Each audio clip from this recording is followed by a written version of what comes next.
os desafios do Evangelho e da transformação social em tempos de pandemia. E a proposta desse webinar é promover uma mesa redonda em torno do cenário atual e da oportunidade de intervenção social e missional na sociedade brasileira, especialmente nas áreas de extrema pobreza. Seja bem-vindo, seja bem-vinda a esse nosso tempo juntos. Eu primeiro gostaria de apresentar para vocês alguém que provavelmente a maioria já conhece, né, o pastor Ricardo Agreste. O pastor Ricardo Agreste, ele é mestre em missões urbanas pelo Calvin Theological Seminary, ele é graduado em teologia e filosofia, e ele é pastor da Igreja Presbiteriana Chácara Primavera, e também é o diretor-presidente do CTPI. Ricardo, seja bem-vindo, é um prazer muito grande ter você conosco nessa nossa mesa redonda hoje à noite. Seja bem-vindo. Obrigado, Jair. É muito bom também estar com vocês, participando desse momento tão significativo e refletindo sobre uma temática tão importante para a vida da igreja brasileira e para todos nós como discípulos de Cristo. Obrigado, Ricardo. E agora vou aproveitar para chamar um outro amigo nosso, um grande amigo seu, que é quem vai também participar conosco dessa conversa, dessa reflexão nessa noite. Quero convidar também para essa mesa redonda o Gerson Pacheco. Olá, Gerson.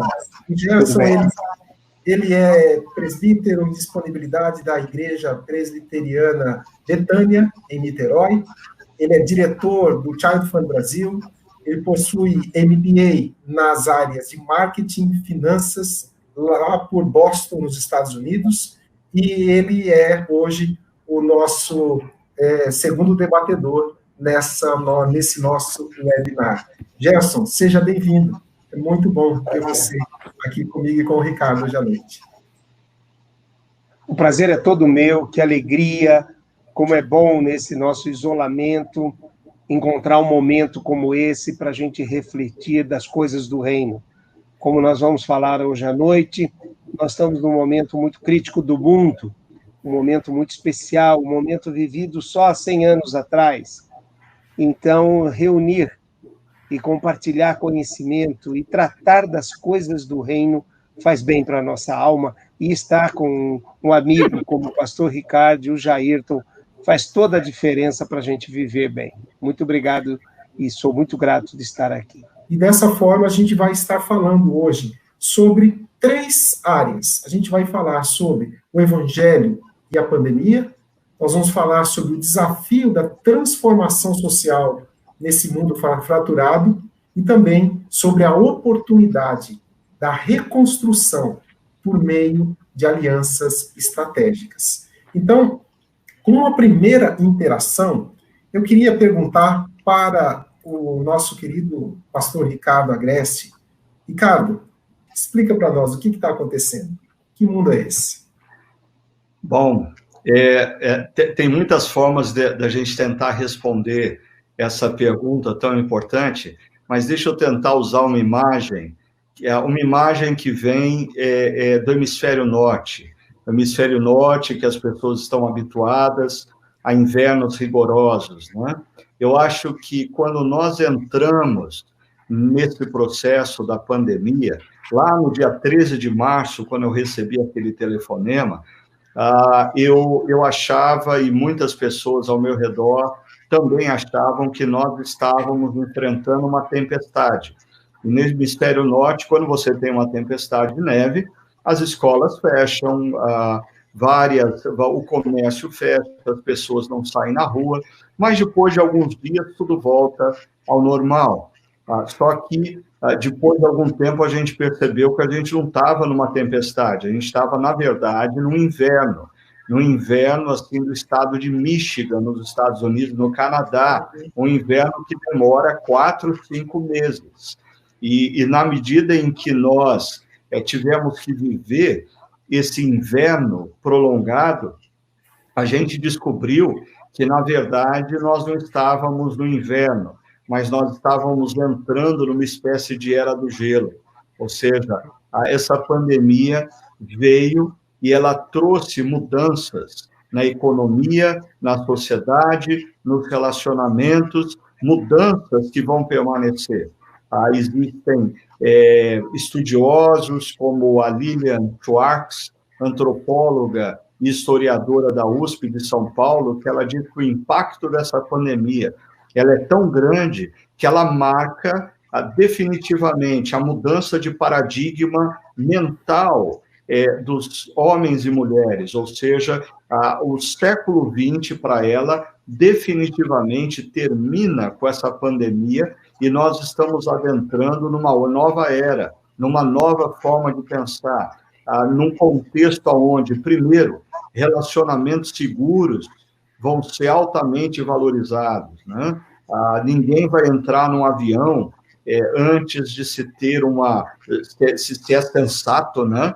Ninguém vai ficar viajando por aí antes que nós tenhamos uma vacina. Ninguém vai voltar a um estádio de futebol para assistir um jogo ou ir numa igreja, num culto, se nós não tivermos a segurança do que está acontecendo. Outra coisa que mudou, infelizmente, drasticamente, é a economia. Nós vamos enfrentar um período de escassez de recursos financeiros. Nós precisamos nos preparar para isso e, como igreja, nós vamos ter que colocar essa crise econômica na agenda da nossa missão. A gente vai falar um pouquinho mais adiante. Outra coisa, nós mudamos muito rapidamente de uma vida onde tudo acontecia de maneira presencial para o mundo digital. E quando tudo isso passar, nós não vamos voltar do mundo digital para a vida presencial. Não, o digital veio para ficar. Como o Gerson colocou, a Child Fund tem uma nova visão acerca do home office, as empresas estão pensando assim, as escolas, as próprias igrejas deveriam pensar assim. Bem possivelmente, quando tudo isso passar, nós não vamos voltar para o mundo 100% presencial. Nós vamos voltar para o mundo híbrido, onde o digital e o presencial convivem dinamicamente. E aí, eu queria só concluir dizendo que os estudiosos mostram que esse contexto que nós estamos vivendo é marcado por 3 períodos. O primeiro período é o da crise, quando a pandemia vem, assalta e ninguém tem controle sobre ela, e o número de pessoas vítimas de contágio ou de morte cresce assustadoramente. Nós vamos entrar num período onde existe controle da pandemia, mas ela ainda é uma ameaça para todos nós, ou seja, a taxa de contaminação nesse período vai estar abaixo de 1 para 1, diminui o número de mortos, diminui o número de contaminados, mas nós vamos nesse período entre o controle da pandemia e efetivamente a imunização da população através de uma vacina, nós vamos viver um período que um estudioso chamado Tomás Pueyo chama de um período de dança.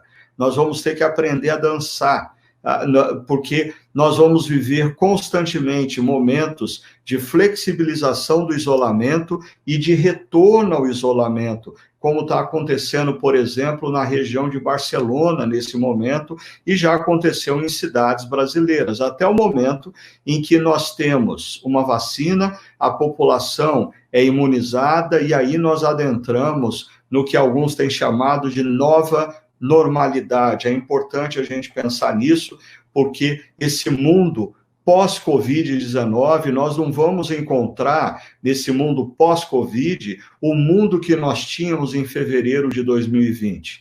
O mundo pós-Covid, ele vai ser um mundo diferente. Como eu disse, essa pandemia, ela altera e ela impacta os nossos relacionamentos, os nossos valores, as nossas prioridades, e tudo isso vai ter implicações no momento pós-pandemia. Então, muito rapidamente, Jairton, é mais ou menos como eu responderia essa sua pergunta: que mundo é esse? Muito obrigado, Ricardo. Muito obrigado. E Gerson, para você, e na perspectiva da gestão de terceiro setor na qual você está e pelas experiências, responde para nós, que mundo é esse? Então, quando eu pergunto que mundo é esse, eu tenho que voltar lá atrás para saber quando isso aconteceu, como é que isso foi tratado. Eu piso no passado para construir o futuro. E nós já vivemos isso há 100 anos atrás. Há 100 anos atrás, nós estávamos em 1918, 1920, enfrentando a grande gripe espanhola, que estava sendo negada, misturada com uma Primeira Guerra Mundial. E o que aconteceu ali? Ali aconteceu a pandemia, que é um dos 3 eventos que destroem e uma sociedade muda. Uma sociedade tem um antes e um depois, né, quando acontece uma pandemia. Não é só a pandemia que faz isso, a guerra também é um momento que uma guerra mundial, ela é um momento que traz consequências para toda a humanidade. E também as catástrofes, esses eventos de tsunami, o evento dos vulcões, os furacões, as tempestades. Então, quando acontece isso, né, os terremotos, e quando isso acontece, o que a sociedade tem que fazer? Né? Primeira coisa que acontece é o impacto em todas as áreas do ser humano. Primeira coisa, ele tem um impacto na área social. Ele precisa fazer alguma coisa. Ele está numa sociedade que se fragilizou, que se isolou, ele está numa sociedade desestruturada, disfuncional. Ele está numa sociedade disfuncional. Ele está com a família toda em crise. Por quê? Porque nós não podemos ter exposição à morte, né? A morte traz medo. E o medo está dentro da casa, e o medo está dentro da família. Você tem um momento espiritual. Que significância ou insignificante eu sou? Eu sei que eu não posso dizer que acordo amanhã e nem que durmo hoje à noite, mas isso está no controle do nosso Deus Todo-Poderoso. Agora, tem uma coisa aí, se eu abrir a porta, entrar no meu elevador, sair na rua, eu vou encontrar essa morte que está aí, ela está vagando, ela está muito próxima de cada um de nós. Então, minha vida espiritual, a minha vida familiar, a minha vida física, eu estou privado num apartamento, como muitos no mundo, do sol, da vitamina do sol, vitamina D. Eu não estou podendo fazer exercício, eu não estou... Veja bem, esses 3 elementos básicos para o ser humano, o espiritual, o familiar e o físico, são pilares. Depois, o profissional, olha só a crise que nós estamos enfrentando, o medo depois, como é que vai ser? Como que eu vou continuar exercendo a minha profissão nesse emaranhado de domínio de softwares, de videoconferência, de tantas outras novidades? Como é que eu vou criar o meu hábito profissional sem sair de casa? Que é o que a gente está experimentando. A parte econômica, como disse o pastor Ricardo, a economia pessoal, familiar, cooperativa, sociedade, internacional, nós estamos tendo 10 pontos percentuais, 2 dígitos de queda num PIB, em tudo que você pensa no mundo. A economia nossa, e o medo desse futuro do ponto de vista econômico e profissional também. O social, como eu disse, em primeiro lugar, que é nós como comunidade, como sociedade, e o intelectual. Né? Muitos estão tirando proveito disso, estão estudando mais, estão buscando, o IAD está aí, o ensino à distância, aí está tendo até oportunidade. Mas nós também não estamos podendo compartilhar isso de forma física, olho no olho. Não adianta, para nós, de uma cultura mais presencial, nós não aprendemos a fazer isso, não é de uma hora para outra que se muda uma cultura. Então, que mundo é esse? É um mundo num turbilhão, é um mundo num tsunami, é um mundo... E chega um vírus, e esse vírus, ele vem, e junto com ele vem um outro vírus nesse mundo, vem o vírus da compaixão. Eu entendo que o vírus da compaixão chegou.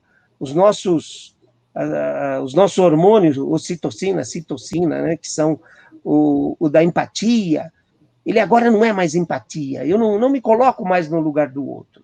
Eu, na verdade, preciso ter compaixão.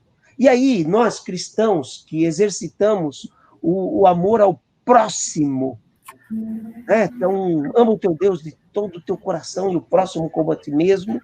E nós que vivíamos no exercício da empatia, agora nós temos a compaixão, porque a nossa vida não tem mais significado, ela é insignificante, palpável, não é só na relação com Deus que tem um controle, a morte é palpável para nós hoje. E aí eu venho com a compaixão, eu tenho hoje um vírus poderoso no que mundo é hoje, que mundo é esse, que é a compaixão. E a Bíblia diz que nós cristãos, no momento desse, temos a íntima compaixão. A íntima compaixão é aquela onde, na empatia, nós nos colocamos no lugar de alguém. Na compaixão, nós sofremos com outra pessoa. Na íntima compaixão é amor em ação. Eu preciso agir. E agora que nós vamos começar a entender o papel e o legado dos cristãos nesse mundo. Que legado nós vamos deixar? Nós que trabalhamos na extrema pobreza, eu trago dados para vocês, nós que estamos há 54 anos cuidando de mortalidade infantil, que começou no Jequitinhonha, e hoje nós estamos no Piauí, na Bahia, conforme eu já relatei para vocês, nós temos que exercitar a íntima compaixão pela prioridade de Jesus, que são as crianças, que são as mais indefesas nesse mundo de turbilhão. São as mais indefesas. São elas que estão pagando o pato. São elas que vão morrer. 300 mil crianças morreram depois da pandemia. Claro que isso foi contaminado também pela Primeira Guerra Mundial.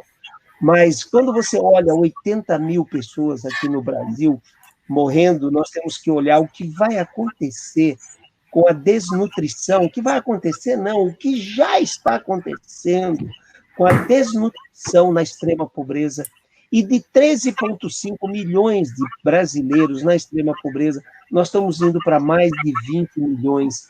E as crianças que não comiam há 2 dias, ou se comiam era uma refeição, elas agora vão passar mais tempo. E aí nós temos um Brasil muito desigual, nós temos 3 abismos de desigualdade, e agora eu acho que há um chamado para os cristãos que exercitam o amor ao próximo, que coloquem a sua íntima compaixão, que essa íntima compaixão venha com tudo nesse mundo. Esse mundo de hoje é o mundo da íntima compaixão. Muito bom, Gerson. Muito obrigado, e obrigado pelo seu esclarecimento e pela visão que você ofereceu nessa pergunta de que mundo é esse, e de certa forma você já abriu a porta aí para a próxima pergunta que eu queria fazer para o querido Ricardo. Ricardo, nesse mundo, nesse tempo, né, nesse mundo que a gente acabou de descrever, eu queria que você falasse para nós um pouco como fica o Evangelho. Quais são os desafios que você tem percebido como pastor, como líder, para se pregar o Evangelho e também para nós todos, tanto pastores como os membros da igreja, nós cristãos? Quais os desafios para a gente viver o Evangelho nesses tempos de pandemia e de sofrimento que a gente tem assistido? Jailton, acho que, em primeiro lugar, essa pandemia e o sofrimento que nós estamos vivendo pode ser um grande instrumento de Deus para a gente redescobrir o Evangelho ou compreender o Evangelho na sua inteireza e na sua profundidade. Eu tenho um amigo e mestre, o Mike Gorin, que ele costuma dizer sobre esse momento da pandemia, ele diz assim: os pobres sempre souberam que alguma coisa estava de errado no mundo. Nós, que pertencemos talvez a uma classe média alta, que nós não tínhamos ideia de que alguma coisa estava muito errada no mundo, mas os pobres sempre souberam que alguma coisa não estava certa. Ou seja, o Evangelho são as boas novas de Deus, não meramente boas novas verbais que anunciam à pessoa que quando os olhos delas se fecharem para a história, se abrirão para a eternidade, mas o Evangelho é a boa notícia que chega para a vida da pessoa de encarnada, é o próprio Jesus que chega pessoalmente, e eu me lembro quantos textos nos evangelhos nós encontramos Jesus sendo descrito como alguém que pregava as boas novas do reino, curando todas as sortes de enfermidades e doenças. E eu diria que a pobreza é uma enfermidade social. A miséria é uma doença social que mata, como o Gerson colocou, milhares de crianças. E eu creio que esse contexto da pandemia faz com que absolutamente toda a igreja, realmente, efetivamente comprometida com o Evangelho de Jesus, passe a olhar as pessoas mais vulneráveis da sociedade, os pobres, os miseráveis do nosso contexto brasileiro, como pessoas e grupo que precisam ser alvo, como o Gerson colocou, da nossa compaixão. Como nós podemos notar, por exemplo, eu me lembro agora de Mateus capítulo 9, verso 36, quando Jesus, o evangelista Mateus diz que Jesus, olhando as multidões, teve compaixão delas, porque elas estavam aflitas e desamparadas como ovelhas sem pastor. Se nós somos a igreja de Cristo, se nós nos afirmamos como discípulos desse Jesus, nós precisamos também olhar para as pessoas que estão desamparadas, para as pessoas que estão aflitas e sermos movidos na direção delas com a compaixão. A mesma compaixão que habitou o coração do nosso Mestre Jesus, e quando ele derrama o Espírito Santo em cada um de nós, é essa mesma compaixão que deve nos mover na direção daqueles que sofrem.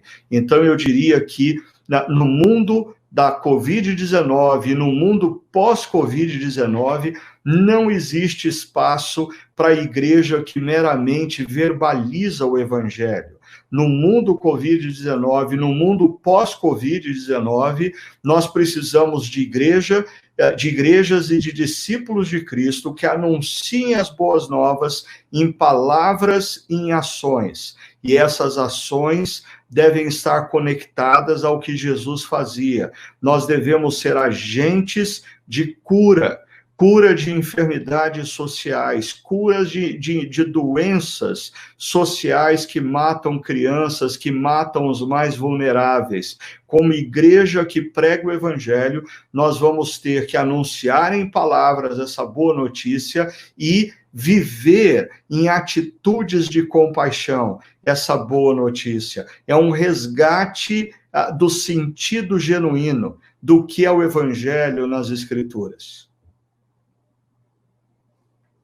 Obrigado, Ricardo. Obrigado pela sua análise e tão pertinente desse assunto. E eu queria ouvir de você, Gerson. Como que você vê nesse ambiente que o evangelho pode enfrentar a pandemia? Como que ele se porta? Cristãos, líderes cristãos como você se portam diante desse desafio da pandemia? Então, quando a gente vai para esse ambiente que nós vivemos, que é o ambiente da extrema pobreza do Brasil, esse ambiente que nos acompanha, e quando nós lá estamos e somos tomados de íntima compaixão, que sentamos porque as nossas pernas ficam bambas, isso é lugar no Brasil. Em tempos normais, você tem aquela sensação de que sua perna está bamba e que você precisa chorar por conta da extrema pobreza. E a gente tem andado por esse Brasil, tem explorado esse Brasil na extrema pobreza, temos um núcleo de inteligência que nos permite. Agora, imagina isso com a pandemia. Imagina isso com esse sofrimento. Imagina todo esse medo instaurado.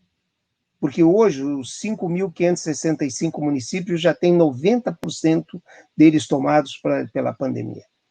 E como como que essas pessoas estão? E aí vem a nossa conversa de servo bom e fiel de Deus. Servo bom e fiel, foste fiel no pouco, sobre o muito te colocarei. É nessa hora que nós temos que transformar amor em ação. É nessa hora que nós temos que olhar para esse Brasil, na sua Jerusalém, em Campinas, eu aqui em Belo Horizonte, a nossa Jerusalém que precisa da nossa ajuda, mas nós temos uma Samaria e uma Judéia aqui no Nordeste, aqui ao redor das grandes metrópoles. Nós temos os confins da terra também, nós temos países de língua portuguesa, como Moçambique, Angola, todos eles sofrendo, e os asiáticos também. Mas nós temos que dar um tempo para a nossa Jerusalém, porque nós estamos diante de uma pandemia. Nós temos que dar um tempo para o nosso Brasil da Judéia e da Samaria, aonde eu acabo de dizer para vocês, tem 5 milhões de crianças. Hoje, nos condomínios, nas Corintos dos nossos dias de hoje, nós vamos encontrar esses condomínios todos fechados, todo mundo confortável, está com a pandemia, mas sofre isolamento e a saudade. Agora, sabe o que está acontecendo com os que estão na extrema pobreza? Estão dormindo 13, 14 pessoas nos mesmos 3 quartos de taipa, sem comida, e a desnutrição chegando. Que, como eu disse a vocês, foi o que aconteceu no passado e vai repetir agora. As crianças já estão desnutridas. E elas começam a morrer. O mundo já contabiliza 85 mortes de crianças desnutridas no mundo. O Brasil poderá ter 15, já começa a ter 5, 6 crianças.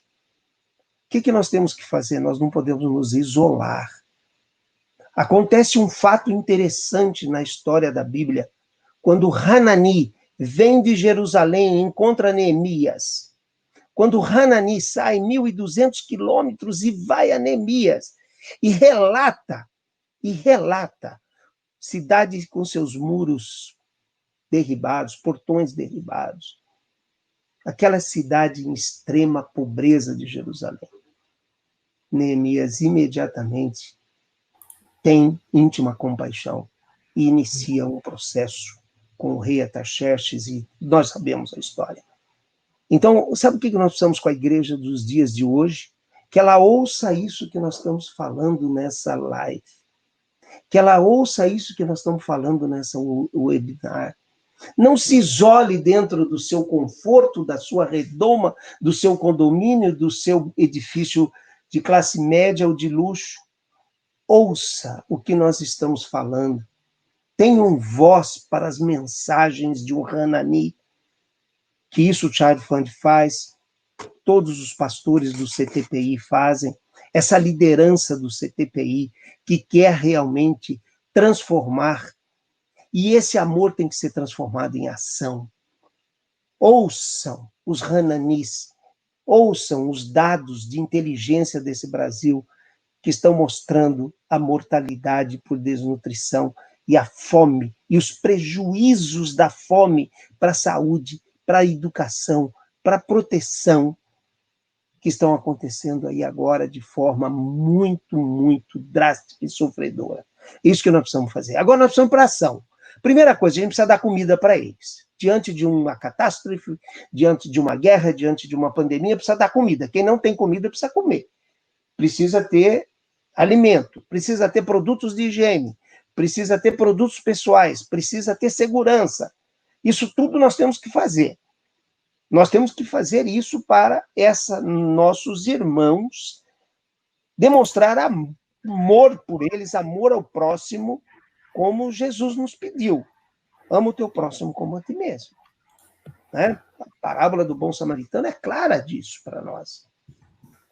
Outra coisa, nós temos que assegurar a reconstrução, o restabelecimento dessa pandemia, que essa pandemia, ela agora precisa de assistência, mas ela precisa de sustentabilidade depois. Por exemplo, nós conseguimos, num primeiro momento, dar cesta para uma semana. Para um mês, aliás. Agora nós estamos vendo que nós precisamos dar para 3 meses. Nós não podemos dar para um mês só. Nós temos que ajudar em 3 meses. E agora nós estamos vendo que não é em 3 meses, é um ano. E nós temos que transformar isso num projeto sustentável. Porque quando a gente olha o Bom Samaritano, ele colocou azeite e óleo, aquilo ali foi assistência. Ele levou para uma estalagem, foi cuidado, mas depois ele deu sustentabilidade. O que nós precisamos agora é uma ação completa. Diante de uma pandemia, nós precisamos de um movimento de autossuficiência e de sustentabilidade. Nós temos que dar assistência, sim, nós temos que dar comida, nós temos que dar cuidado, precisamos cuidar de todas aquelas crianças que estão ali precisando de apoio emocional, né, que está botando um Batman de barriga para baixo. E nós precisamos dar a eles conceitos de empreendedorismo, de educação social financeira, para que eles tenham vida pós-pandemia. Esse, para mim, é um dos grandes desafios que nós temos agora como cristãos. É atender na assistência, prover a comida, é ajudar ali no cuidado, mas também nós temos que dar sustentabilidade. Imagine 20 milhões de pessoas dessa extrema pobreza no Brasil. Agora, não feche os seus olhos. Não diga que um Hanani não trouxe essa notícia para você. Talvez essa noite, esse webinar, ele seja muito perigoso, porque você está tendo notícias. E se você quiser, entre no nosso site, conheça o que a gente está fazendo. O CTPI vai mostrar isso. Os pastores, esses pastores todos do CTPI, que estão plantando igreja nesses lugares, eles sabem do que nós estamos falando. Tenham ouvidos para as notícias. Muito bom, Gerson, muito bom. Vamos fechar os ouvidos nesse momento.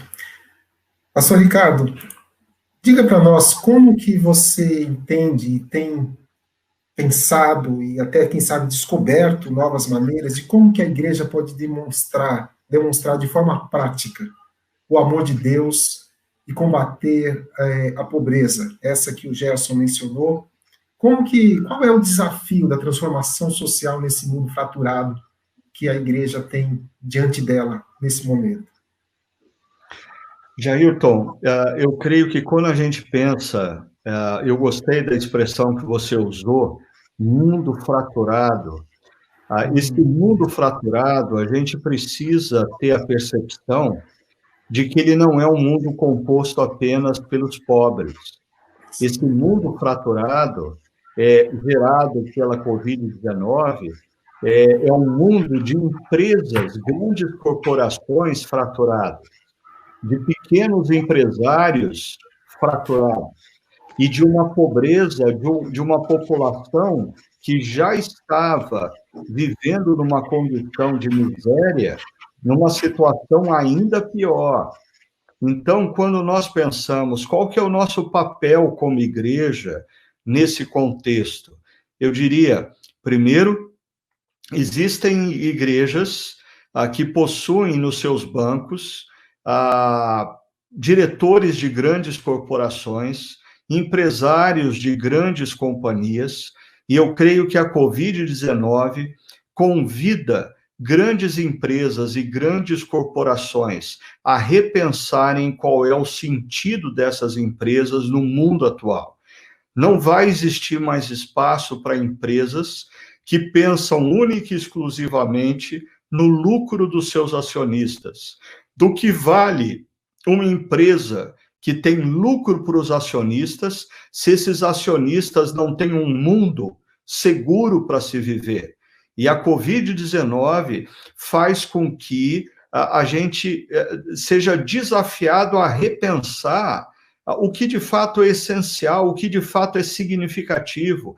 E eu creio que grandes empresas, grandes corporações precisam ressignificar a sua missão diante da pandemia que nós estamos vivendo. A grande corporação, a grande empresa, numa cidade, por exemplo, ou num país, ela tem que deixar de ser uma espécie de vampiro que simplesmente suga o sangue da cidade ou o sangue de uma nação.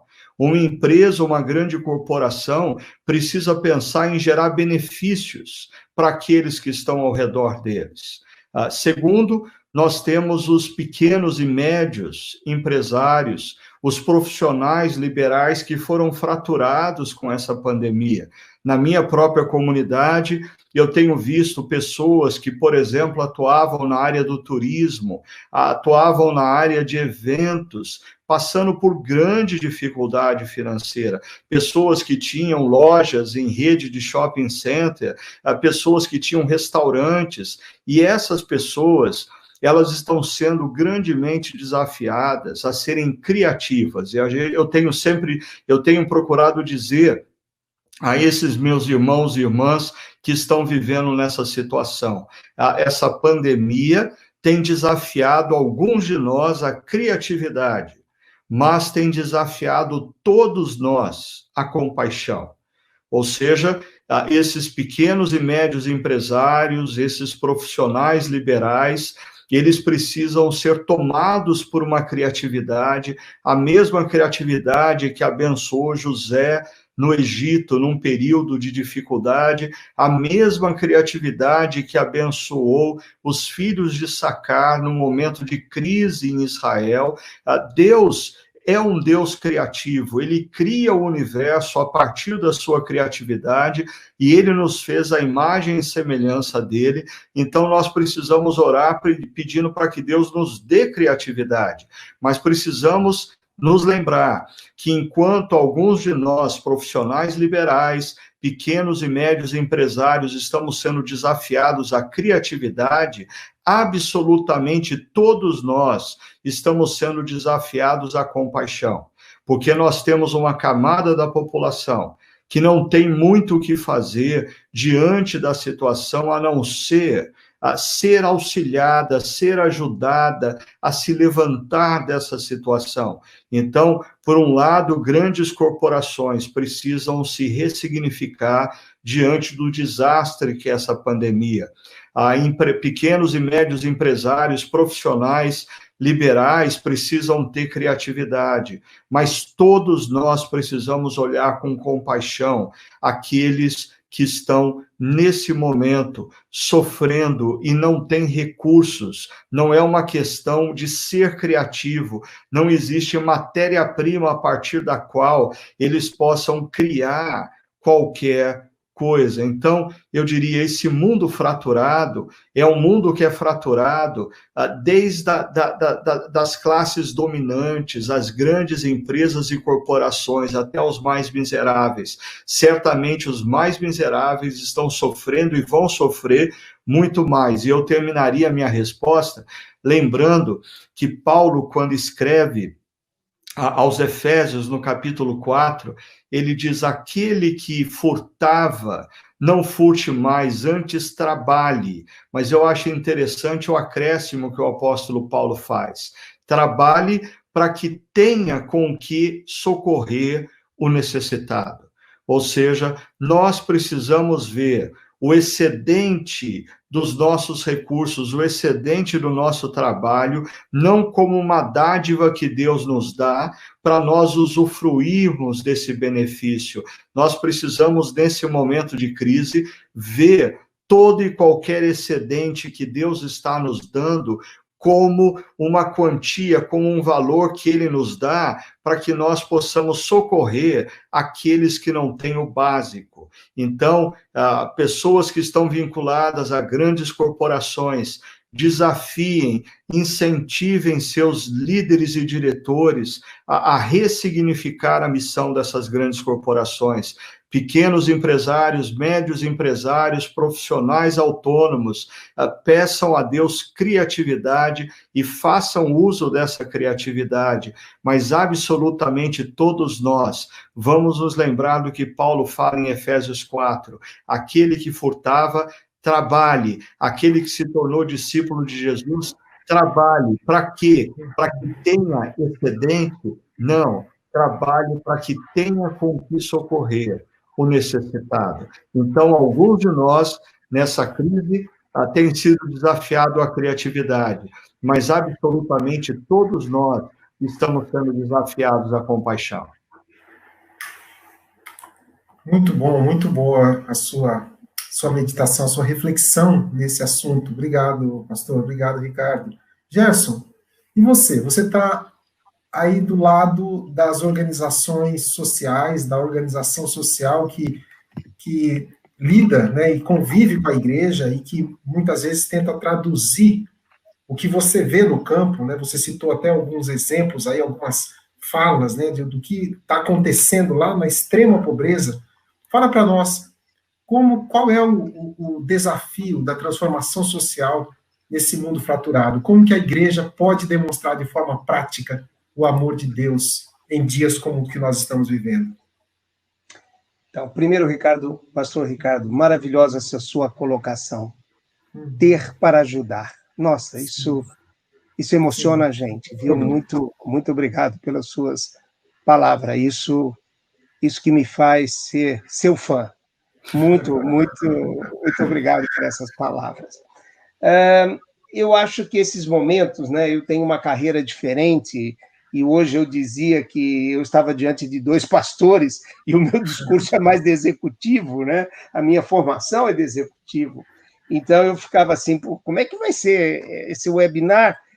Encontrar 2 teólogos, encontrar 2 pastores com essa experiência ou com executivo. E eu trago aqui esse processo, né? Eu venho para ação, eu quero saber do impacto e do resultado. É para isso que a gente espera, ou seja, qual é o resultado do impacto, o que eu estou fazendo, qual o retorno, e assim a minha formação para a execução. Eu acho que nós precisamos olhar nas coalizões. O pastor Ricardo tocou de forma muito oportuna os empresários. A iniciativa privada não será a mesma, e ela tem que deixar um legado de transformação sustentável. Ela tem princípios de gestão. Uma pandemia num país que já era carente de gestão, a nossa crise do Brasil é uma crise muito forte de gestão. E a iniciativa privada tem o poder da gestão, tem o exercício, tem o acerto, tem o erro, tem todas as tecnologias, as metodologias de gestão. A iniciativa privada é pura gestão, as multinacionais. E agora nós precisamos de gestão. Como eu disse a vocês, a reconstrução, o reestabelecimento. Imaginem o que aconteceu, eu estou falando aqui, depois da Segunda Guerra Mundial, o plano Marshall. Ou seja, nós precisamos de um plano agora. Cuidar durante e colocar no after day, no day after, no day after. O que nós vamos fazer no dia depois? Então, nós precisamos da iniciativa privada. Nós precisamos dessa iniciativa privada agora, como nunca. Nós precisamos da sociedade. Sociedade, não terceirize mais em ninguém. Pegue o seu amor individual e transforme ele em ação. Amor não é só a gente manifestar, chorar, demonstrar, levantar os braços. Eu preciso de ação. E nós precisamos que o poder público brasileiro seja integrado. Nós temos um problema de aliança. Nós precisamos colocar o poder público, a iniciativa privada e a sociedade civil, porque, como disse o pastor Ricardo, não tem lugar que não esteja sofrendo. Eu trago um pouco da dor que eu reparto aqui com vocês da extrema pobreza, mas estão todos sofrendo. Estão todos com medo. Estão todos buscando um lugar para se apoiar. E, nesse momento, surge a igreja. Eu queria comentar com vocês, em todas as pesquisas, tudo que nós fazemos, o lugar mais seguro na sociedade é a igreja. Não tem outro. É na igreja que as pessoas colocam a sua alma para ser tratada. Então, a igreja não pode, nesse momento, não pegar todo esse amor que ela tem e não transformar em ação. Ela não pode não ter o olhar da íntima compaixão, não é nem da compaixão, é da íntima compaixão que faz toda a diferença. Aonde eu vou partir para sustentabilidade, eu vou partir para a autossuficiência, eu vou ajudar, eu não vou só assistir, eu não vou só cuidar, eu vou transformar de forma sustentável. Então, a pandemia está fazendo isso em todas as esferas. E esse é o papel. Líderes da iniciativa privada, líderes do poder público, líderes da sociedade. Vamos agora, nós temos que unir, nós nunca vimos isso na nossa história, 80 mil mortos no dia de hoje. E vamos ouvir 100 mil, e daqui a pouco vamos ouvir 120. Nós morremos como mais uma estatística, e nós não podemos nem ter o funeral daquele ente querido. Olha que mudança na nossa história, olha que impacto na nossa alma, olha que impacto na nossa razão de ser. E agora, que legado nós vamos deixar dentro da nossa casa, dentro da nossa comunidade? Que legado nós vamos deixar como empresário? Que legado nós vamos deixar como líder? Olha que vergonha dos líderes de poder público usando a corrupção na gestão do coronavírus, da pandemia. Olha que coisa assim mais degradante é a gente ver um líder político se beneficiando da corrupção na tratativa da pandemia e da morte. Que legado é esse? Que legado é esse? Que sociedade nós queremos construir? Então, eu acho que a igreja tem que usar o papel que ela tem. Na verdade, ela tem esse papel, ela é reconhecida, mas a igreja não tem usado isso como poder transformador. Ela tem que trazer o evangelho, a proclamação do evangelho e a transformação social, porque com tanto sofrimento, com as 7 áreas da vida de uma pessoa fraturada, como disse o pastor Jairton e o pastor Ricardo, mas ela está mais do que só fraturada, ela está ali, quebrada, esfacelada. Então, a igreja tem que ocupar esse papel.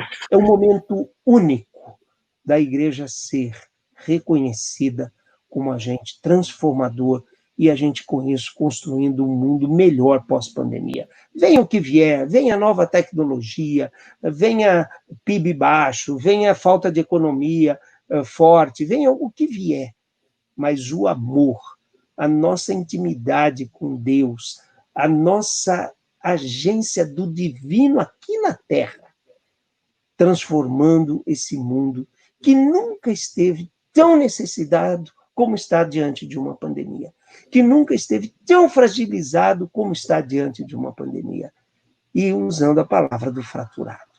Então, vamos juntar esses pedaços, vamos ser esse agente transformador, vamos fazer coalizões, nós precisamos nos unir, nós precisamos estar juntos num grande bloco transformador. Obrigado, senhores. Muito, muito bom, muito inspirativo ouvir vocês e as provocações que vocês têm nos oferecido. E o Gerson levantou uma bola aí agora para nós, Ricardo, que eu queria ter aí a sua abordagem nela. É muita coisa para fazer, são muitas áreas para a gente poder cobrir, é muita necessidade humana e social que tem diante de nós, e a igreja provavelmente não vai conseguir fazer isso sozinha. Tem algo que é só a igreja que pode fazer, mas tem muita coisa que a igreja vai precisar se cercar de parcerias, de alianças, e é sobre isso que eu queria ouvir você. Queria que você dissesse para nós como que a igreja pode se beneficiar das opções ou das possibilidades de alianças estratégicas e ser uma líder na reconstrução da nossa sociedade. Você tem visto oportunidades para isso? Jairton, obrigado por essa sua pergunta, porque eu acho que ela é de extrema importância nesse momento que nós estamos vivendo. Sim. A última conferência que eu tive a oportunidade de participar presencialmente, na primeira semana de março, foi uma conferência nos Estados Unidos, onde 5.000 plantadores de igrejas se reuniram para conversar sobre o lado esquecido da missão. E o lado esquecido da missão é a unidade. Então, eu queria primeiro começar a falar que as alianças estratégicas que igrejas podem estabelecer nesse momento, em primeiro lugar, é com outras igrejas da sua própria região. porque muitas vezes nós estamos tão centrados num projeto. Eu costumo dizer, às vezes nós pastores estamos tão preocupados em construirmos o nosso castelo que nós não temos tempo para nos dedicar ao reino. E as igrejas deveriam ser instrumentos da construção do reino de Deus. E quando parece que são duas coisas inconciliáveis, se nós transformamos a igreja no nosso castelo e nós nos dedicamos a construir o nosso castelo, nós não temos tempo para construir o reino de Deus na cidade, na nossa região e no nosso país. E uma igreja jamais conseguirá corresponder a todas as necessidades e demandas da sua cidade, da sua região e do seu país. Por isso, nós precisamos, nesse momento, testemunhar a nossa própria cidade, ao nosso país, a unidade que existe entre nós como igreja. Aqui na cidade de Campinas, nós iniciamos um movimento envolvendo outras igrejas, que nós chamamos justamente de Igreja em Movimento. E temos promovido diversas iniciativas envolvendo diversas igrejas para atendermos as regiões mais carentes, mais miseráveis da nossa cidade. Aí entra um segundo aspecto dessa parceria, o quão importante é. A minha igreja não está numa dessas regiões miseráveis, mas nós temos o contato com pequenas igrejas e ONGs e organizações sociais que estão nessa região. E aí, mais uma vez, eu queria voltar e desafiar especialmente os pastores e líderes que estão nos ouvindo e assistindo essa webinar. Muitas vezes a igreja pensa em termos de vamos montar o nosso projeto social, vamos montar a nossa creche, e quando na cidade existem inúmeras pessoas fazendo coisas maravilhosas, mas carecendo de recursos financeiros, recursos humanos. Então, por exemplo, a nossa comunidade, na cidade de Campinas, nós decidimos, nada contra quem está fazendo de forma diferente, mas nós decidimos que a nossa igreja não vai ter uma organização com creche, ou com asilo, ou com qualquer coisa parecida, mas a nossa igreja quer ser fonte de recursos humanos e financeiros para organizações que estão atuando na cidade, nas regiões mais miseráveis. Ou seja, essa é uma forma de nós estabelecermos parcerias que venham efetivamente beneficiar pessoas que estão sofrendo e pessoas que estão em situação de extrema pobreza. E até mesmo a gente poderia citar a parceria do próprio CTPI com a Child Fund. A Child Fund tem atuado de maneira tão eficaz nas regiões mais miseráveis do nosso país. Tem a tecnologia e know-how para identificar as cidades onde existe a maior concentração de extrema pobreza. O CTPI não é especialista nisso, o CTPI é especialista em treinar plantadores para que plantem igrejas. Então, nós podemos juntar as nossas forças, as nossas virtudes, enquanto uma organização como a Child Fund está abençoando homens, mulheres e principalmente crianças em regiões de extrema pobreza, o CTPI se une para plantar igrejas nessas regiões. Eu diria que, mesmo no mundo, no primeiro setor, como o Gerson estava citando, na iniciativa privada, nós estamos vivendo um momento onde empresas estão tendo que pensar em parcerias, pensar em fusões, a fim de que possam sobreviver e cumprir o seu propósito. Eu diria que é hora e tempo de nós, como pastores e líderes, de nós, como igreja,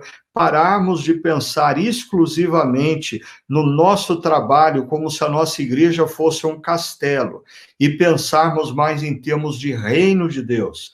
Existem organizações na cidade com quem eu posso estabelecer parceria para que a cidade seja abençoada. Existem organizações no país em que eu posso, como comunidade local, estabelecer parceria a fim de que o país, o nosso Brasil, seja abençoado. Então, eu diria que a unidade, a parceria entre igrejas e organizações é o lado esquecido da missão, e que a pandemia, com a sua dor e o sofrimento, parece que nos convida a repensarmos isso, ou a resgatarmos esse lado esquecido da missão.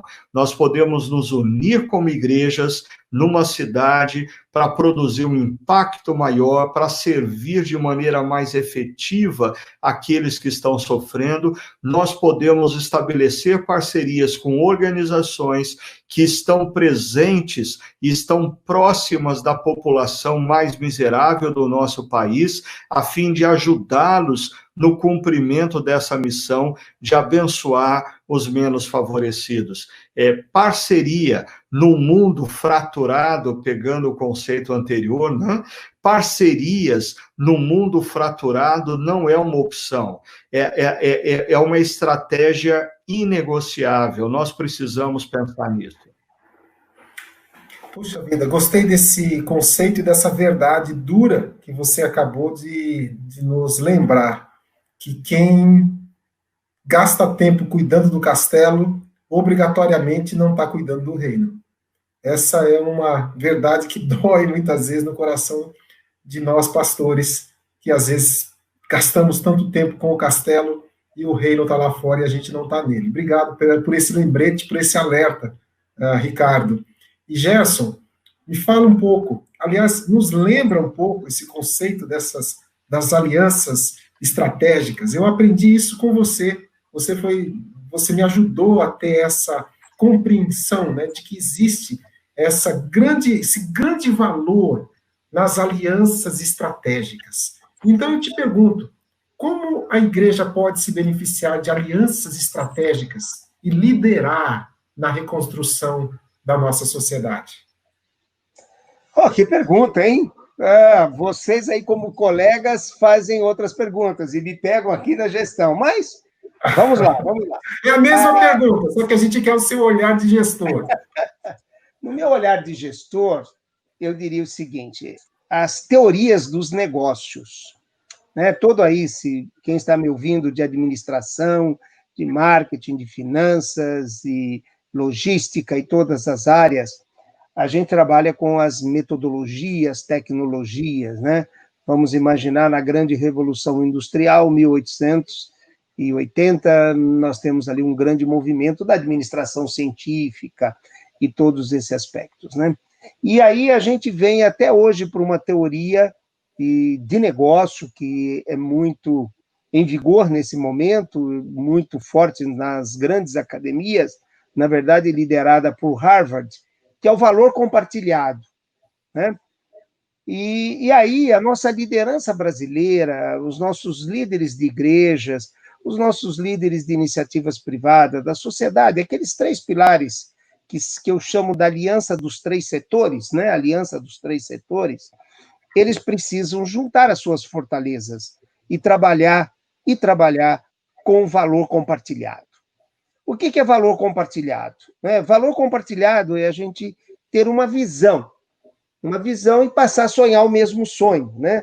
Quando o pastor Ricardo diz, nós temos que transformar a sociedade e a nação, nós todos temos que ter o mesmo sonho. Eu gosto muito de ir lá em Joel 2:28, né, onde ele diz, nossos jovens terão visão, nossos filhos profetizarão e os nossos velhos sonharão. Então, tem 3 coisas importantes numa coalizão e numa aliança. É ter uma visão junta.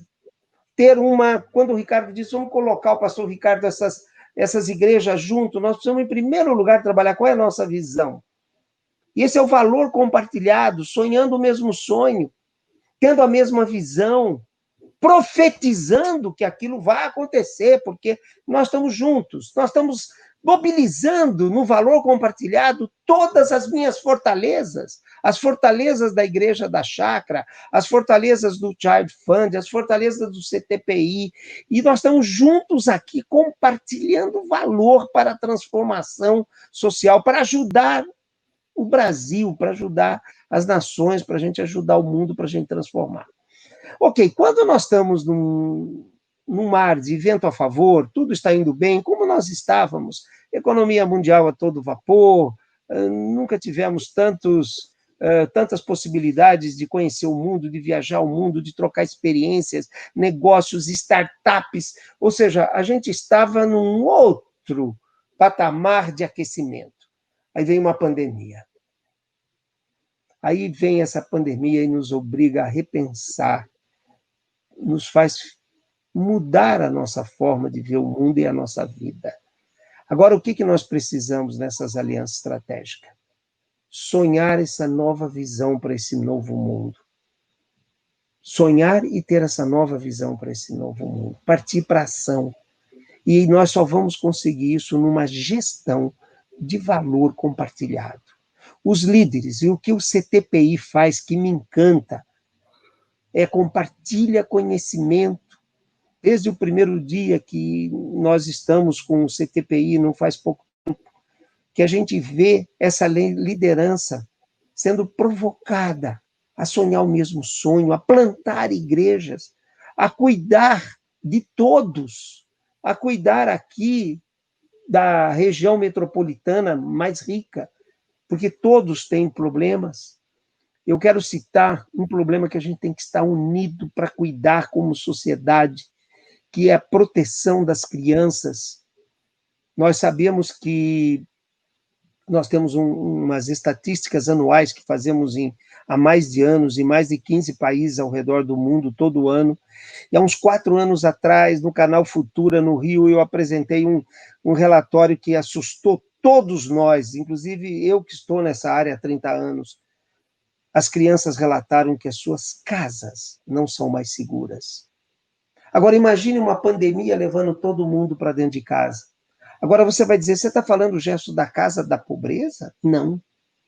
Eu estou falando de qualquer casa no mundo. Um palacete aqui no Brasil, uma casa mediana, uma casa choupana, não importa. A segurança das crianças, nós precisamos estar unidos. Todos os atores, pai, avós, família, sociedade, iniciativa privada. Então, veja bem, esses são os movimentos da aliança. A aliança precisa ter uma governança muito própria para valor compartilhado. E nós temos que potencializar os atores dessa aliança, que pode ser uma iniciativa, o privado, o poder público, a igreja, a sociedade, não importa. Os indivíduos com seus dons, com seus talentos, eles precisam ter uma governança para que sejam potencializados na busca de um mundo melhor. E também, junto, nós temos que exercitar outro papel, mitigar os riscos. Então, agora, durante essa pandemia e na reconstrução dessa nova sociedade, nesse novo normal, como se está dizendo, nós precisamos mitigar riscos. Só é possível com coalizões. Coalizões são sistemas de governança de alianças estratégicas. Veja bem, tem uma diferença. Aliança estratégica é isso que eu disse a vocês, que é a marca, inclusive, do Espírito Santo. Quando lá em Joel 2,28 diz, e assim sucederá quando eu vos enviar o meu Espírito. São pessoas com essa visão, com esse sonho, com essa profecia. Isso que nós estamos falando. Né? Então, por isso que nós temos que estar nessa aliança estratégica. Nós temos uma aliança com o divino. Agora, eu não estou falando de parceria. Parceria também é importante, mas é um elemento dentro da governança que faz a parte tática e que faz a parte mais operacional. E depois nós temos o operacional. Então, nós temos agora que trabalhar com excelência nessa gestão de amor em ação, de amor transformado em ação, para a gente construir esse mundo melhor. E as igrejas e outras organizações da sociedade, no mundo em geral, elas precisam exercitar esse caminho do valor compartilhado para potencializar oportunidades e mitigar riscos durante uma pandemia.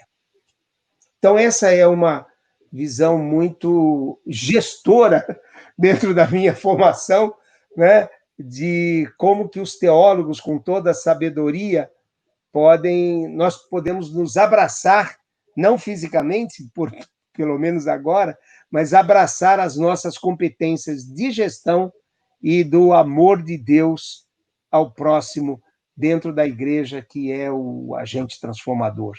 Obrigado, Gerson, obrigado, Ricardo, por esse tempo de vocês, nesse esclarecimento que vocês nos deram nessa temática tão relevante, que certamente vai nos provocar algum tipo de ação ou mesmo uma conversa com os nossos líderes e dentro de casa também. Obrigado pelo tempo de vocês.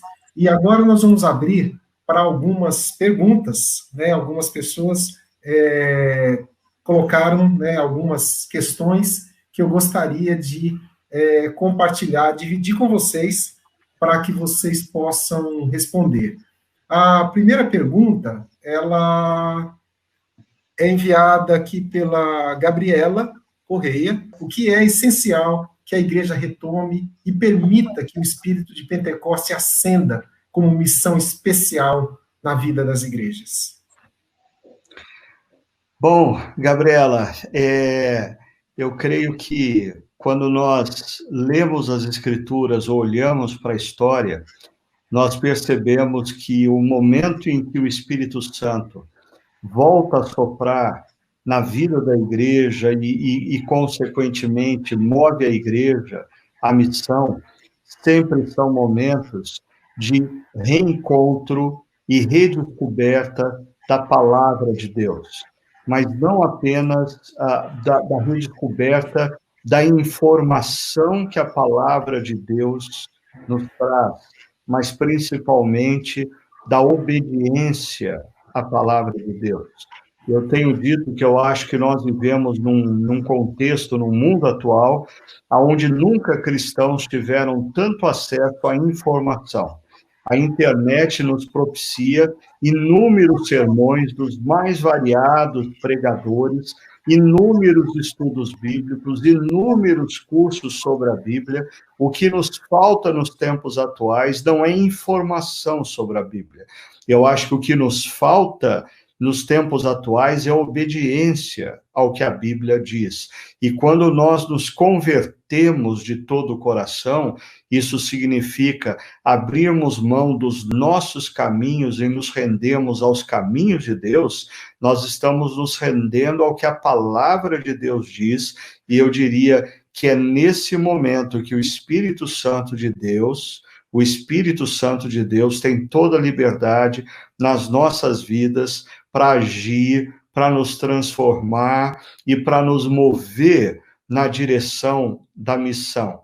Relembrando, quando nós pegamos momentos de avivamento na história, são momentos de redescoberta da palavra de Deus, não da mera informação da palavra, mas da conversão do nosso coração à obediência à palavra. Agora, eu só queria completar, lembrando que esse espírito do Pentecoste, quando ele é derramado em Atos 2, uma das consequências daquela comunidade cheia do Espírito Santo, porque se converteu à pregação da palavra e das Escrituras, uma das consequências na vida daquela igreja é que não havia nenhum necessitado entre eles. Eles eram capazes de vender os seus bens para suprir a necessidade daqueles que não tinham o essencial. Para aqueles que estudam bem a Bíblia, sabem que quando Atos 2 faz menção de que não existia nenhum necessitado entre eles, essa é uma referência ao ano do jubileu, o ano do jubileu da Torá judaica. O ano do jubileu nunca foi cumprido ou obedecido pelo povo judeu, mas quando o Espírito Santo é derramado em Atos 2, a consequência é de que acontece o ano do jubileu. Pessoas olham para aqueles que estão passando necessidade, se movem na direção deles e não existia nenhum necessitado entre eles. Então, dentre muitas coisas, eu diria para você, Gabriela, que o Espírito Santo, os avivamentos são marcados por um retorno à palavra de Deus, e o retorno à palavra de Deus move a igreja à compaixão na direção dos mais necessitados. Obrigado, Ricardo. A próxima pergunta, ela é da Amanda Carina. Ela pergunta para você, Gerson, eu vou passar para você essa pergunta. Qual seria a melhor forma de nos chegarmos a essas corporações privadas? Quais são os caminhos para firmar uma parceria social, tendo em vista um projeto, um trabalho social já estruturado? Uma das coisas importantes é que, de alguns anos, de uns 40 anos para cá, 30 anos mais recente, e nos últimos 10 anos, as empresas começaram a trabalhar com marketing relacionado à causa. Mas a primeira coisa que você precisa fazer é buscar a causa que aquela empresa tem dentro da sua visão, dentro do seu propósito. Então, toda empresa tem um propósito, e se você precisa se encaixar dentro do propósito dela. Depois, você tem que mostrar que você tem capacidade de gerar impacto social. A linguagem das corporações, como eu disse, é retorno sobre o investimento. E o retorno no investimento social é qual é o impacto social? Então, por exemplo, nós estamos trabalhando com alimentação agora, o Child Fund nos nossos kits, e nós que acabamos de receber da Seara, nós recebemos proteína animal para mandar junto com o kit. Por quê? Porque a causa da Seara é trabalhar alimento, é uma luta da superação da desnutrição, uma busca de superação da insuficiência ou da alimentar, da insegurança alimentar. Então, a primeira coisa, Amanda, você precisa trabalhar numa inteligência para saber qual corporação e se os seus projetos têm aderência a essa causa dessa organização numa busca de resultado, né? E aí você tem que realmente se alinhar ao projeto da empresa, porque você vai fazer uma aliança estratégica com eles, e você vai fazer uma parceria com eles. Então, o seu projeto tem que estar muito alinhado. Nós temos hoje empresas no Brasil que atuam em todas as áreas sociais da cobertura do país. O que a gente precisa realmente é encontrar o propósito. Mais do que trabalhar a empresa, mais do que trabalhar o propósito, é você trabalhar com a liderança e com os funcionários. E aí você pode desenvolver também dentro dessa empresa, nesse propósito, o voluntariado corporativo.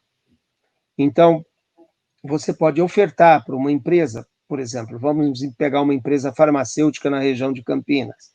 Ela tem alguns interesses, de preferência de saúde, se ela tem medicamentos infantis, ela tem cuidados dos mil primeiros dias da criança e tal. Mas você pode trazer os funcionários como voluntários, eles podem ser voluntários de governança, te ajudar a organizar o projeto, fazer o projeto, trabalhar o projeto, trazer alguém de gestão de projeto que tenha formação dentro da empresa para te ajudar como funcionário. Você pode, além da governança, trazer pessoas de gestão, né, para te ajudar na área administrativa do seu projeto social. Você quer estruturar o seu projeto social, use essa força de trabalho voluntária da corporação para te ajudar. E, por último, você pode ter os funcionários da empresa no campo, né? Como nós temos voluntariados pelo Brasil, nós podemos levar pessoas da empresa para ficar um tempo das suas férias ou num feriado mais prolongado, trabalhando lá no campo, cuidando de crianças, cuidando de adolescentes, de jovens e tudo mais. Então, essa abordagem com o mundo corporativo ele tem que ser de 360 graus. Ele tem que abordar a causa, depois ele tem que abordar uma governança, depois ele tem que abordar toda a liderança, depois ele tem que abordar os funcionários, depois ele tem que gerar voluntariado, mas o seu linguajar tem que mudar de assistência social para transformação social quando você vai negociar com uma corporação privada. Obrigado, Gerson. Obrigado por essa aula que você nos deu aí agora e tenho certeza que a Amanda e todos nós vamos conseguir capturar muita coisa boa disso que você falou. Agora eu queria pedir para vocês dois uma coisa. Para a gente poder responder mais pessoas, eu queria desafiar vocês dois a fazerem uma resposta objetiva de, no máximo, 30 segundos. Será que a gente consegue? Vamos ver? Tá? Vamos tentar. 30 segundos e você tentar arrematar essa pergunta. A primeira está aqui, para o Ricardo. Grande desafio para nós cristãos. Necessidades espirituais, de saúde, econômicas, psicológicas. O que a gente vai fazer primeiro, pastor? Respondo para o Alessandro com a afirmação clássica de Lausanne, do Congresso de Lausanne.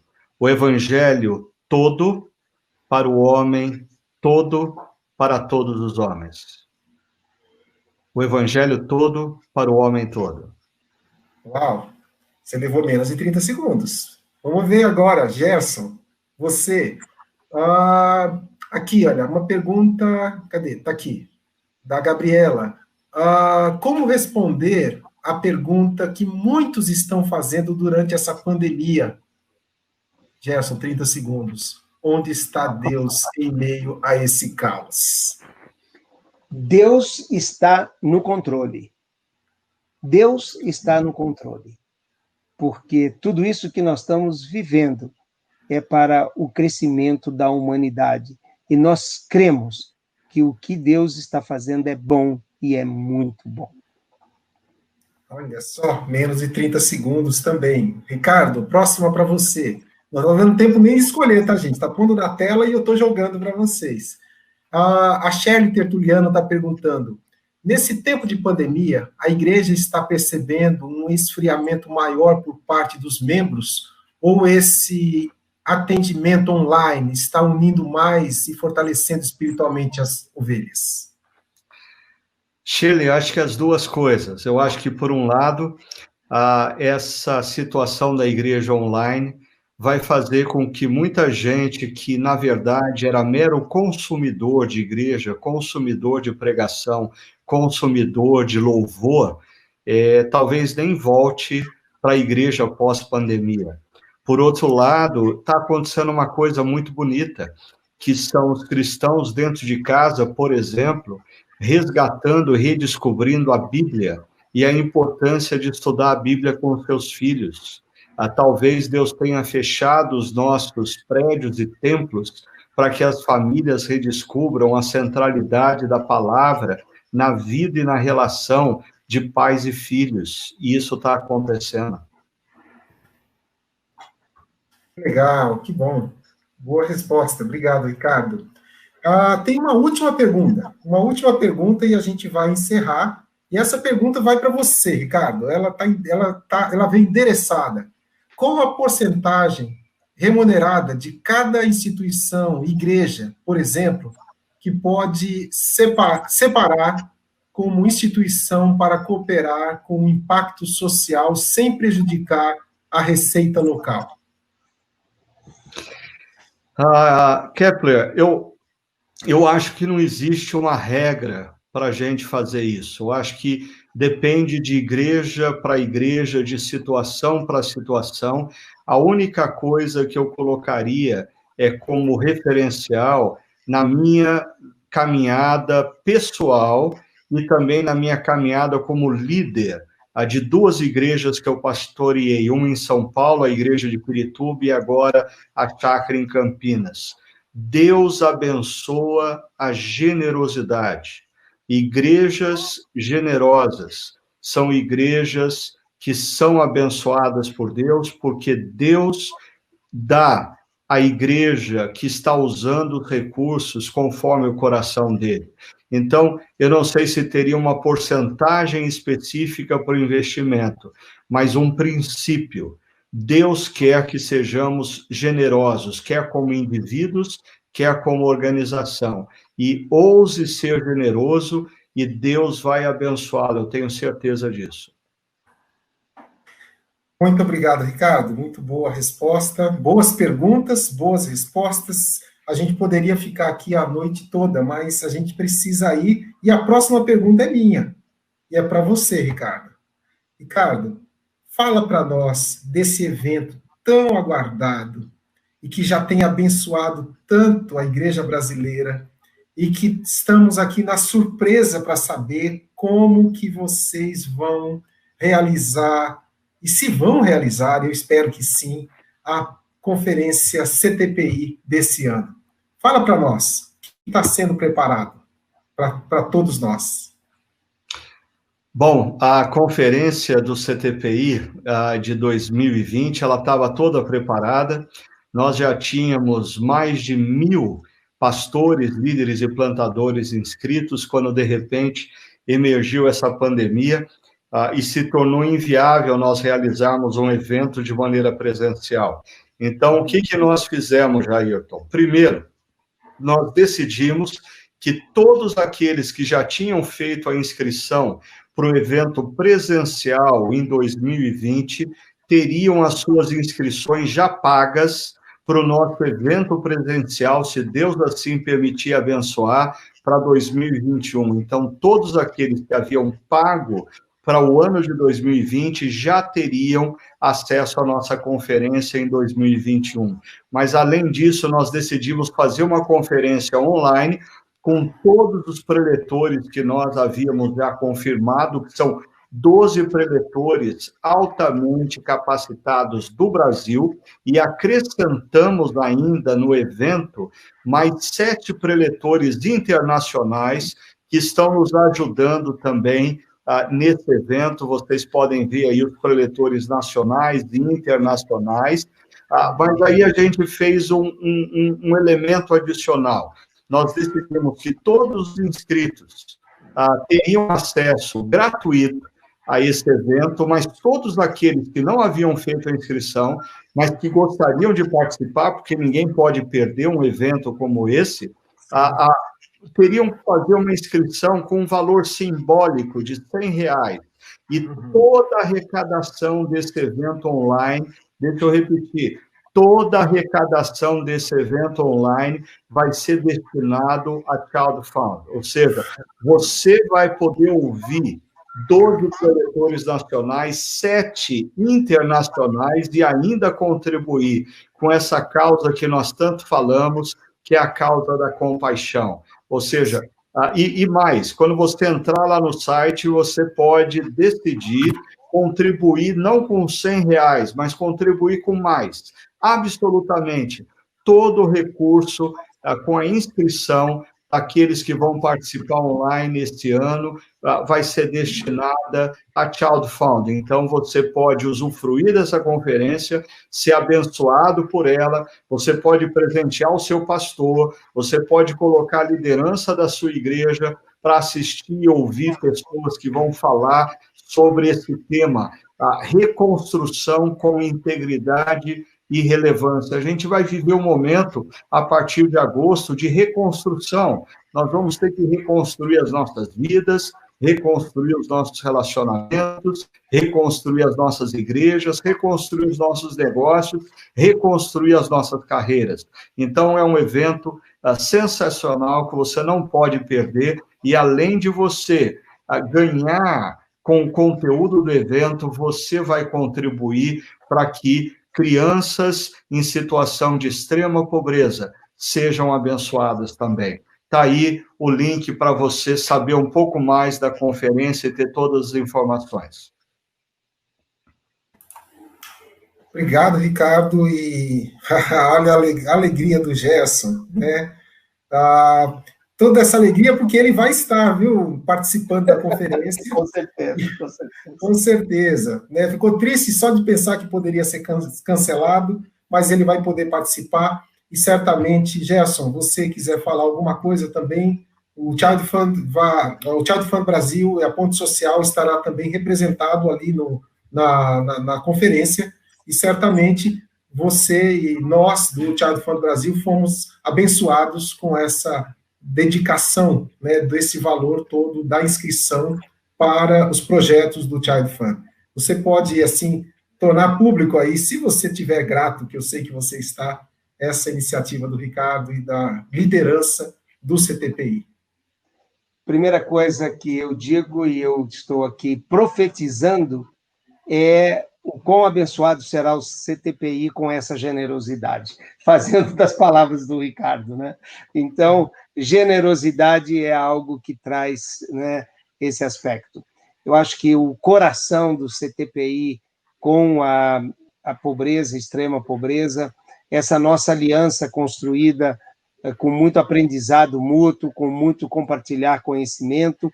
O Child Fund tem a marca do CTPI no seu DNA, porque nesses anos todos a gente vem muito próximo um do outro, com muita alegria, com muito reconhecimento. O CTPI tem sido um presente de Deus no Child Fund, e veja que agora, com esse movimento, é pura generosidade na nossa veia do Child Fund. Então, não tenha dúvida que aqui tem um valor compartilhado. Se nós estamos falando de aliança, essa aliança, ela não é valor compartilhado. Essa aliança é abençoada no céu. Amém. Amém. Essa aliança, ela não tem metodologias e conceitos de negócio. Ela tem a mão do divino. Ela tem o comprometimento do CTPI, do Child Fund, com a causa do reino aqui na Terra. É verdade. E então, isso nos orgulha muito, pastor Ricardo, muito, muito. Isso, na verdade, nos emociona saber de uma parceria tão compartilhada no divino e não aqui na Terra. Muito obrigado. Amém. Ricardo, e eu quero dizer para você que eu tenho certeza, como disse o Gerson, que esse CTPI ele vai ser especial, ele vai ser um divisor de águas na história do CTPI, e tenho certeza que vocês vão brilhar, uma vez que sempre o CTPI tem sido aí lançador de tendências, né? A gente olha para o CTPI e a gente reconhece o que vai estar acontecendo logo em seguida. E a gente já tem visto outras organizações missionárias se movendo na direção dos passos que o CTPI tem dado. Então, nós queremos agradecer e queremos incentivar você. Aproveita aí que você está nessa plataforma, onde já tem aí um botão para você fazer a sua inscrição. Como disse o pastor Ricardo, você pode, a partir de R$100, você pode fazer um valor maior, se você quiser. Está aí o link também para que você possa acessar. Mas saiba que, além de você passar horas de treinamento com líderes nacionais e internacionais de extrema relevância, aquelas pessoas que hoje estão sendo lidas, que os artigos estão sendo republicados e distribuídos, essas pessoas, esses líderes, são aqueles que vão estar nos dando esse treinamento, essa inspiração, nos dias de 25 a 27 de agosto. E, além disso, você vai estar sendo abençoado e abençoando também crianças e famílias que vivem na extrema pobreza. Convido você a vir conosco, a participar do CTPI. Além do Ricardo, nessa simpatia toda e relevância que ele mostrou para nós aqui, a gente vai ter muitas outras pessoas boas lá também. E aí eu queria agora, gente, agradecer vocês dois. Muito obrigado por essa quase 2 horas, né? Pouco menos de 2 horas que nós passamos sendo inspirados por vocês. Trouxemos vocês para dentro de casa e tivemos a oportunidade de ouvir aquilo que vem do coração e da mente abençoada por Deus na vida de vocês. Pastor Ricardo, muito obrigado. Que Deus abençoe você, seu ministério, o CTPI, a chácara, sua família, seus netos, né? E Gerson, muito obrigado também. Obrigado pelo seu tempo, Obrigado por ter compartilhado também coisas aí do seu coração, da sua experiência. Que Deus abençoe você, o Child Fund, a Ponte Social, esse projeto tão significativo que nasceu na sua mente. Você quem viu isso, essa possibilidade de trazer as igrejas mais para perto e fazer, por que não? Fazer transformação social e plantação de igrejas. Tá aí, olha só. Estamos até com o Ricardo conosco, CTPI, e vamos fazer muito disso juntos. Deus te abençoe, Gerson. E a você que nos assistiu, que Deus te abençoe, fica na paz e até o nosso próximo webinar com essa combinação de líderes que a gente teve aqui. Tchau, tchau. Deus abençoe. Amém. Amém.